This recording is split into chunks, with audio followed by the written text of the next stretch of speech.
तो hello guys, कैसे हो आप सब। तो फिर से एक नई वीडियो में आपका स्वागत है। चलिए आज आपको बना के दिखाते हैं 2 केजी का केक। ये हस्बैंड के ऊपर भी है, डैड के ऊपर भी है। तो चलिए आपको बना के दिखाते हैं और वीडियो में बने रहें आप। और आपको बताते हैं कि ये फ्लेवर होने वाला है वनीला, और इस केक का अच्छा खासा हाइट होने वाला है।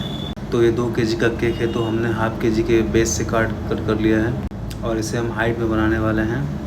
क्योंकि ये वनीला फ्लेवर है तो थोड़ा हल्का होता है, तो हम इसमें और लेयर बढ़ाएंगे, एक से 2 लेयर और एक्स्ट्रा बढ़ाएंगे। तो चलिए हम कटिंग कर लेते हैं और कटिंग करके लेयर करते हैं और आपको दिखाते हैं कि हम कैसे लेयर करते हैं। तो आप वीडियो में बने रहें, वीडियो को पूरा एंड तक देखें, आपको पूरा डिटेल मिलेगा कि कैसे हम बनाते हैं फुल रेसिपी के साथ।